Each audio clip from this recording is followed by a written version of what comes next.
Hey, Chris. Hey, good morning. How are you? Good. How are you? Good, good. All the way from Oxford, Mississippi today. Well, welcome. We're glad you're here. Very good, very good. Well, I think we've got everybody joining us here.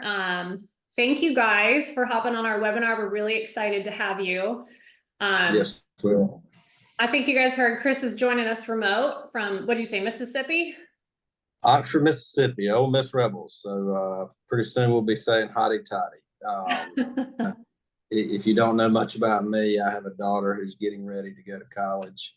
She's a junior. She'll be a senior next year. And so we've been on an immense college tour the last couple months. And this is one paired with a Morgan Wallen concert on Saturday that her friend invited her to. So we're here, but it's a poignant. If I assume we're ready to get started. I'm not Yeah, go for it. handling all the host stuff, so but it works out well that I'm here because what we're going to talk about today is just how the process works of organizing our law firm and allowing me not to be there to do it. And I'm going to kind of paint a picture. I think the format for today is I'm going to kind of paint a picture of what that looks like in our firm, what it was before we started our firm, and how we traditionally practice law. And then we hope to give you a couple tidbits today of just how to think about those processes and think about the things that you need for those processes. I do get a lot of questions. We'll be at GTLA conference next week. I know several of our people that are signed up today are members of GTLA, and that they'll be gone too. They won't be sitting in their office, and they want to make sure these things are handled and they're not missing cases or not.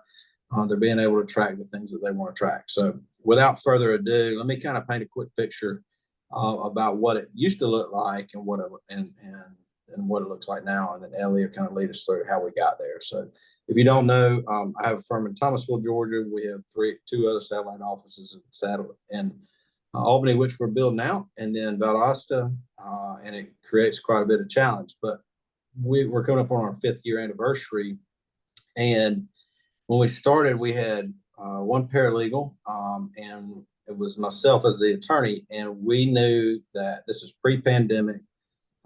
Traditionally, I had 3 other partners. We had my former firm, and we had 10 or 15 staff, and we just had kind of what you would think of as the traditional law office.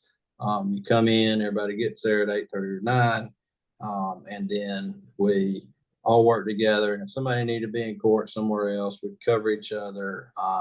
We all operated on different platforms. We really didn't have a solid, and with a general practice, you did different stuff. You did real estate closings, you did personal injury, you did family law, you did all of these different things.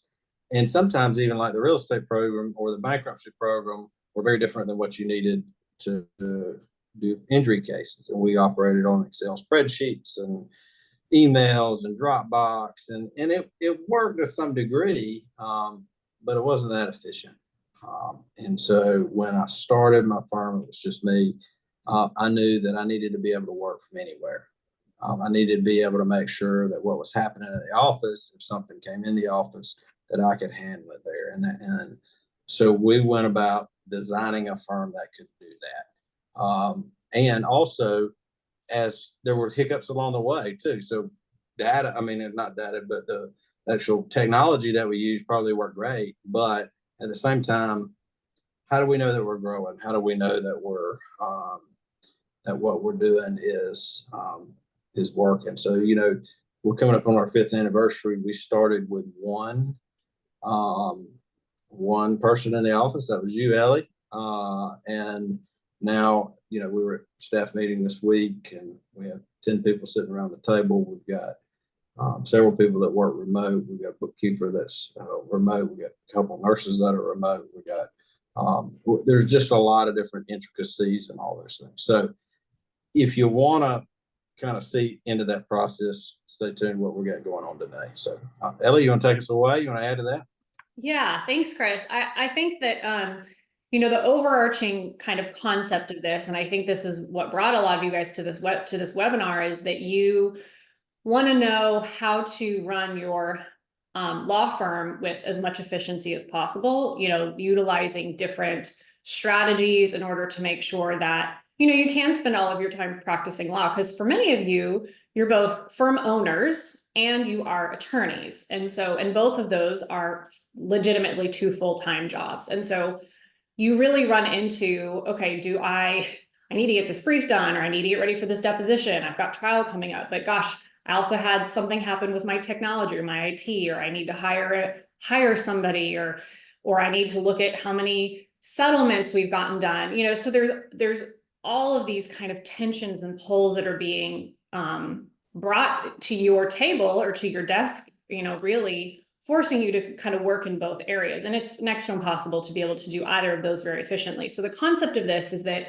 we allow you to be able to put things in place so that your business runs as efficiently as possible. You know that your staff is doing what they need to be doing as efficiently as possible, so that you can get back to doing what you do best, which is practicing law and crushing, you know, those trials that you go to, doing really well in the depositions and stuff like that. So that's kind of the overarching kind of concept here, is that if you are able to put these in place, you're able to see the success. And Chris, I mean, we've seen that. We are a testament to that type of a success, and I'll kind of walk you through what that looks like. So,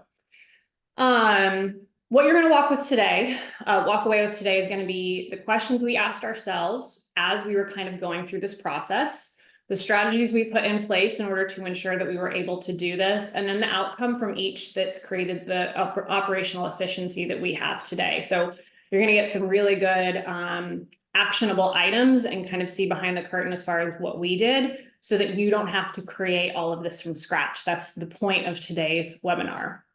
And as promised in the emails that we sent you guys, we're also going to give you our system to do that. We've dubbed this our LBE system, stands for Legal Business Excellence. So I'll show that to you. I've got something that I can screen share and show you how that looks as well.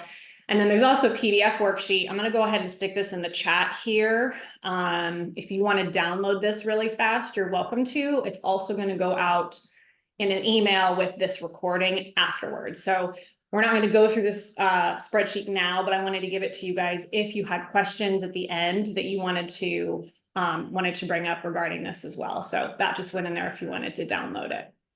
So the 3 pillars, did you want to add anything, Chris, before I get started?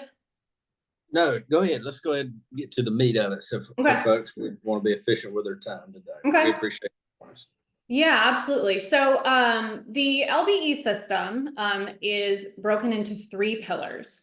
The 3 pillars are technology, data, and your process that you're going to put into place. I'm going to go ahead and share a screen here, and I'm going to show you just a couple of items here. Can you guys see that? The blue presentation, the LBE system? Yep. Okay. I can see it. We're good. You see it. Awesome. Thank you. All right. So the LBE system essentially works as a Venn diagram. The reason why we set it up this way is because it's not necessarily like 3 different sections that work independently of each other. The concept here is that all of them work in conjunction with each other. And if you have all 3 of these running at the same time, in the middle, you ultimately get your operational efficiency. So Chris had chimed in a little bit earlier about the technology that we used. That was definitely one of the more initial things that he thought about when we were looking at opening, or he was, I say we, when he looked at opening up the firm. And the technology that we use does 3 main things. So it offers consistency and thoroughness at every stage of the case, which allows you to replicate processes that you put in place. It also generates the data that we're going to need for pillar number 2, which we'll talk about. And it satisfies your client management, your lead management, and your client communication, or your communication in general, both internally and externally. Okay. So what I wanted to do kind of is like a bridge between our technology conversation and our data conversation. So I wanted to walk you through the life of the case. So what I'm thinking about utilizing technology and then going into pillar 2 with data, this is a real example of how we use our different technologies. So we use 3 different pieces of technology. We use Filevine for our case management. We use LeadDocket for our lead management, and then we use Microsoft in a variety of different areas that Microsoft Office offers for our communication, both internally and externally. So if you're looking through this, you know, this is going to be the kind of like basic life of the case. You've got your incoming call, a lead calling into the firm. We use Microsoft Teams, voice for Microsoft. Then they want to talk to an intake specialist, right? Whoever you have that assigned, put the lead in to lead docket. You're going to confirm the appointment or execute the electronic contract. Then the contract gets signed, case gets opened, and then you have your general case management, pre-litigation, litigation. Obviously, you have different types of client communication, giving them an idea where, you know, their case is at, or getting paperwork signed, whatever it is that you need there as well. Calendaring is huge. We do tons and tons of calendaring for deadlines here. And then once the case gets resolved, you're looking at putting settlement information in and then ultimately archiving the client. And in every single one of these areas, you're getting massive amounts of data that are coming out of these technologies. Now, when you look at the spreadsheet that we're going to give you at the end, you might not have all of these softwares in place. You might not have LeadDocket or Filevine. You might have something like an Excel spreadsheet or whatever. Whatever it is that you have, you want to make sure that that technology is set up to be able to generate the data available so that you can then get to the next stage of the planning process in this kind of Venn diagram that we have. So obviously you go ahead. Yeah, let me jump in just 2 seconds. I had a conversation with a colleague a couple weeks ago. Great attorney, firm does great work, but they struggle a little bit, and they're figuring from what I understand the struggle is. I said, well, how do you do all this? The most important, I mean, they're all important. They're all super important, but you got to have your numbers and you got to have your data. Otherwise, everything that kind of leads off of that struggles. Your marketing, is your marketing working? Are you really getting what's the true number that you're making from a referral case versus a organic case, that kind of thing. And the only way that you can track that, and the only way that you can do it effectively, is really having that data of where the case come from. It really starts with that lead. Where did that case get there as best as you can? And then at the bottom of that chart that you just showed, what was my return on investment? You know, like what can I expect for these average attorney fees to be on a referral case? You know, and over historical data, it took us 2 or 3 years to really get that historical data, but that actually points us to a direction of setting goals for each individual employee, and you're going to talk a little bit more about that. But so just wanted you to know the technology is wonderful, but you can use probably any of the different programs that they have that probably can get the same type of data. So go ahead, William. No, I'm glad you said that, because that is going to be something that the worksheet kind of hints to, is that what do you have in place to produce all of this information, or to manage, you know, as far as technology is concerned, and kind of what's that next step that you need to do, or you might be using it great and you don't need to do anything with your technology, which is awesome. You've got, you know, one of those pillars marked off. So well, that's a good segue to data. So I would agree with Chris. In my opinion, I think it is by far, while all these are important, the data is kind of like the most important of the three, again, in my opinion. And I know a lot of you guys on this call run highly successful firms. I know your firms. I've seen what you guys do. Chris and I talk about your firms a lot. And so I would be confident in saying that the success of your firm in a large way is there because you put intense effort in every single day. You probably have incredible business acumen. You've got really strong decision-making skills. And so because of that, you're able to have a successful firm. But I would challenge you and say, can you imagine the impact that your business would have if you had all of those great attributes, but then you could also put data behind it to drive your decision-making skills? That is really kind of where the magic happens. So I had touched on this in one of our last newsletter, excuse me, but I wanted to ask you a question because that kind of is like the foundation of this. If I were to ask you, are you 100% confident that you're doing everything you need to blank, you know, close all your leads, hit your growth goals, you know, X, fill in the blank, or are you doing what you need to be doing? And if your answer is not a resounding yes, and not only is it yes, but here's why I know it's a resounding yes, then you know that there's a gap in your data. You know that you don't know all of that, okay? So that's kind of like the question that you're going to ask yourself when it comes to all of this. Your technology helps in this area, like I had mentioned before, but I'm going to give you a couple of examples. So this is where I'm going to kind of like pull back the curtain into our business a little bit and to show you how these numbers, you know, helped direct and then confirm the directions that we took in our firm. So when Chris opened the firm, we used Filevine both for our client management system and our lead management system. We did everything internally and it was fine. It worked. We signed up cases. We had notes in there. We could put our medical records in. It was fine. But when we made the switch to LeadDocket, we did this because Filevine was not telling us what our closing ratio was.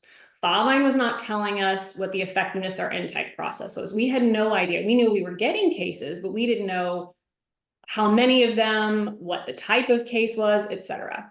We didn't know our marketing spend. We didn't know our closing percentage. We didn't know our attorney's fees based on this data. We could have gone back and obviously pulled that data, but we couldn't easily pull a report. And those are just a couple of these examples. So when we got LeadDocket and we went back and we put as much of our historical numbers in as we possibly could, we went back to, I think, as far as 2020, and we input all of that. What we were able to pull in the past 2 years gave us some really good insight. So as an example, okay, I pulled some numbers here. We're going to talk first about, pardon me while I look at my notes. I don't have all these percentages memorized. Oh, before I say something here, I want to include you or encourage you not to focus on the percentages I'm talking about. I want to encourage you to focus on the fact that I actually know these percentages. The only way to know these is because we have the data. So it's kind of a 2-point system here. So between 2021 and 2022, we had a 56% revenue increase. Between 2022 and 2023, we had a 67% revenue increase. Now, I will tell you that if we look at our data, we closed the same number of cases from year to year within 1 or 2 cases. It was very, very close.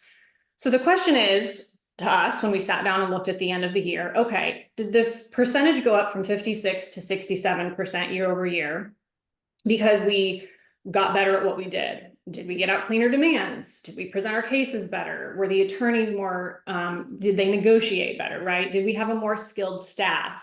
So these are all the questions that we asked ourselves.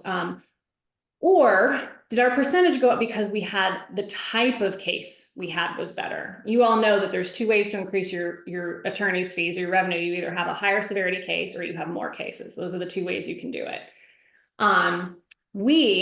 Just backing up a little bit, we categorize all of our leads by severity level. So 2 through 5, obviously the higher the severity level, the higher the number, the higher the severity level. So if you look at severities 4s and 5s, between 2022 and 2023, those types of cases that we brought in as leads increased by 164%. So by looking at our data, I was able to see, all right, well, yeah, of course, we closed the same number of cases. The reason we increased our revenue by how much we did is because the severity of case was higher. I'm going to give you another example here, okay? In 2022, when Chris asked me to move into this role, so I've been in this role just for a couple of years, the goal that he had was to tighten up our processes and be really intentional about how we work through a case. And so from that, we implemented KPIs. We knew we needed to get X number of demands out in order to hit this many cases settled to do X, Y, and Z. We have a variety of KPIs in place. And it was because of that we saw the 56% increase in 2021. That was the focus for that year. Back into 2023, when we started 2023, we asked ourselves, okay, how do we take the direction of the firm? We wanted to increase more than 56%. So do we bring on more cases or do we focus on higher severity level cases? Which direction do we want to go?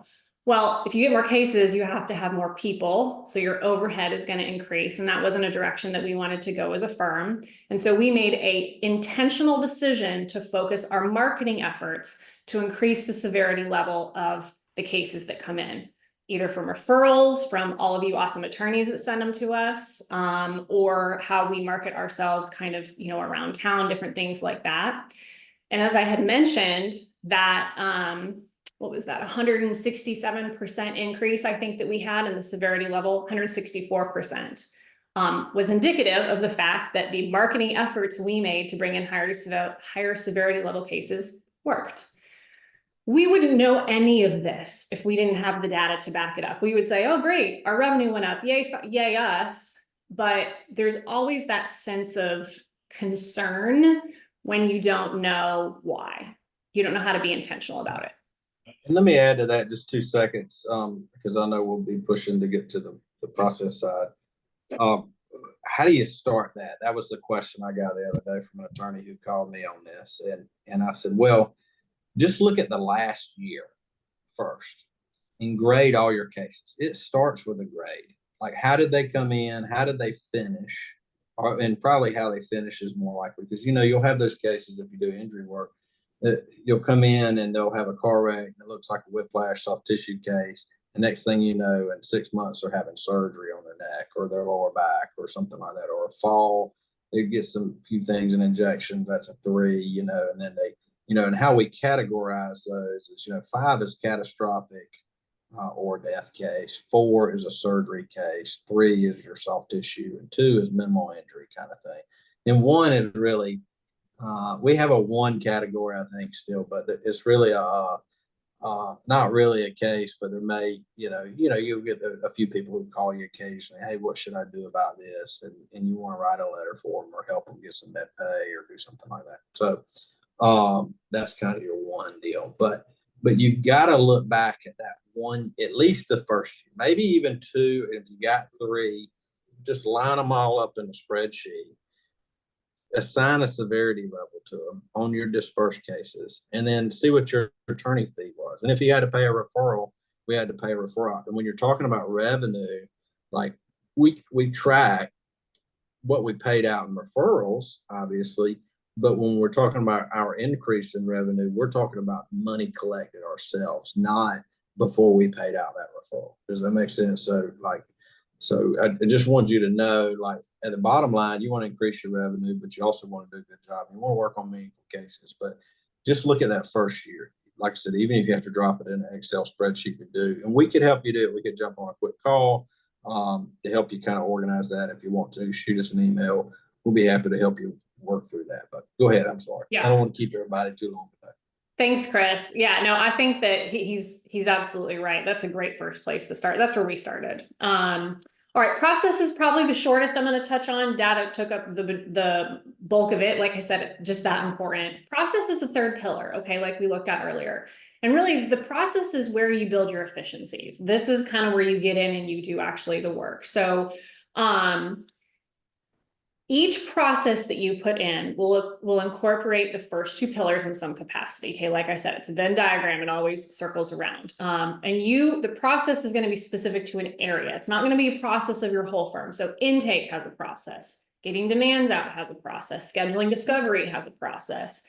Liens have a process. Whatever that is in your firm that you want to look at, they're all going to be a little bit different. Okay. I'm going to tell you kind of how we did ours, just to give you an example. So our process was intake, was one of the first ones we did. The technology that we used was LeadDocket. We had it in place to capture information, helps us be consistent with our conversations. We know that we're vetting all of the cases properly, allows us to calendar, text, send contracts, whatever. And then from a data perspective, we get everything from LeadDocket. We're able to know, is our closing percentage going up? If it's going down, we need to look at our process again. Our process is not working. So that's kind of an example of how one area would function within all of them. And on a business owner, every afternoon I've got LeadDocket scheduled to send me, like yesterday, we had a new lead or whatever, and then it sends me an update for the month. So how many leads have we had this month? How many signed up cases? How many do we want out of those? I get a little, there's five categories they give me every single day, and I don't have to do anything other than look at the email.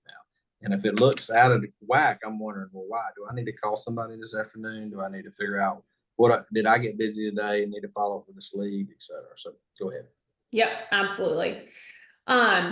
So, I mean, I'm not going to touch on process a ton because process is really where the work goes in for you guys. But I will tell you that process is important because this is really where the intentionality comes. And it's not just at your level. It's going to start there, whoever it is that you get to help you, like an operations director or a right-hand gal or girl, whatever, incorporate somebody from your firm that can help you get this done so that you're not doing it on your own. You still need to practice law after all. but the intentionality will drive the process overall. Excuse me, the process will create the intentionality.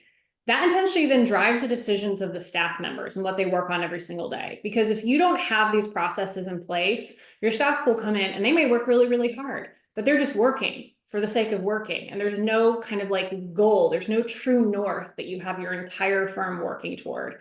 And the process allows you to be able to create a mechanism to drive that true north, whatever that looks like for you. And So on that, let me step one more time. On that process side, we know how we were able to increase the revenue side is we know the average case value for each severity level.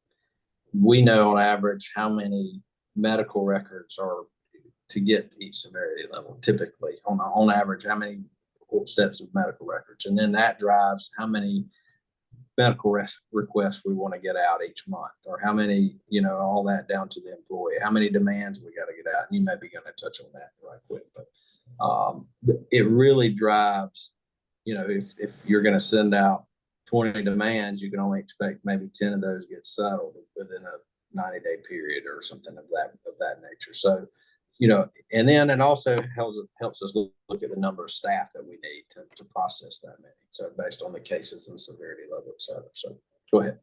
Yep, absolutely.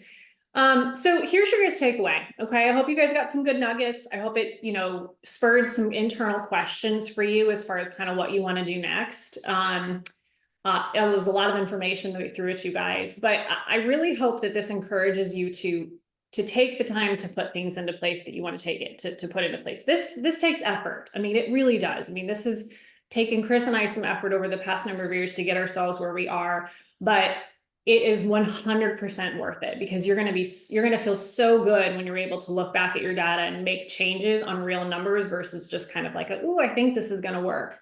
That's so uncomfortable from a business perspective to be doing stuff like that. So I would encourage you to do that.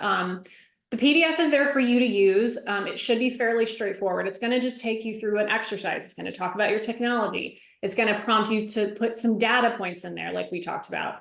Your average attorney's fees per type of case. I don't know if I added severity level in there, but you can add that as well if you want to.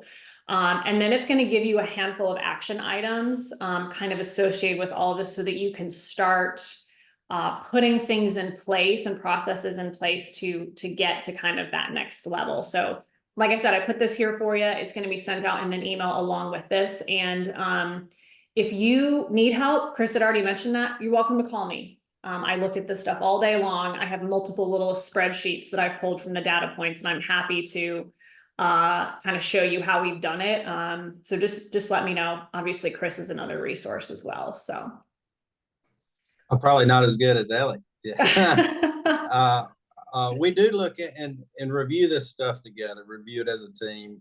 Beginning of the year when we sat down for our goals for this year, we actually, I don't know, Ellie may have said this earlier, but we actually decreased the number of goals of cases that we wanted to settle this year. But the revenue side went up, and we could make that strategic we have for our firm goals, the revenue side, we wanted to that to increase, even if we were settling less cases, and how that looked as a team. And then now as a team, we track it every month. Okay, are we on pace to get that number of settlements? And that's how we pay bonuses as well. So we pay bonus, and I don't mind sharing it. As a firm, we have a firm goal in revenue, a 3-tier system. And then, but to get it, we might hit the revenue side, but if we don't close a certain number of cases, nobody gets the bonus. And that you say, well, that's kind of mean or something like that. And it's not mean, it's efficient. It makes people want their case resolved. If you ever hang around me, the best case is a closed case, because that means you found somebody, you handled somebody's problem. And so all of the data that we have, you need the technology to track the data. You need the data to help set your goals, and then you can put the process in place to make sure it works. So call us with any questions. Keep referring us cases if you need us to help you down in Southwest Georgia. I always put the plug in. But this right here helps us so we can practice law and get some good results for our clients. We like that. Yeah. And then point somebody like Ellie. One of the best business decisions I made was have a director of operations that handle these things. She handles the client intakes, client experience. If there's a problem, she's right up front. She can answer it, and then also connects with attorneys. And so if you can't get a hold of me for some reason, certainly Ellie will put us in place and get us there. So thank you for your time. Anything else, Ellie? I just want to see, does anyone have any questions? I know we're at 30 minutes, we went a little longer than I had hoped, but, and I also just heard that the chat didn't work. I guess you guys can't, I don't know why, it looks like it's enabled on my end, but, you'll get I'll email the spreadsheet to everybody. I'm not sure why it's not coming through, but were there questions from anyone that you wanted us to touch on at all? Oh, I see somebody here. Oh, okay, awesome. Thanks, Janelle. Sounds like somebody saw the link that time, so good. Well, I don't see any questions right now. We had a couple that had come through before, but hopefully I answered them. I tried to kind of incorporate them into the presentation, so I won't take any more of your guys' time. My email address and Chris's, we'll just make sure is in the email that goes out with a recording of this webinar. If you guys need anything, don't hesitate to reach out. We really appreciate you being here with us. Thanks for putting it together. Thanks, Ellie. All right. Have a good day, guys.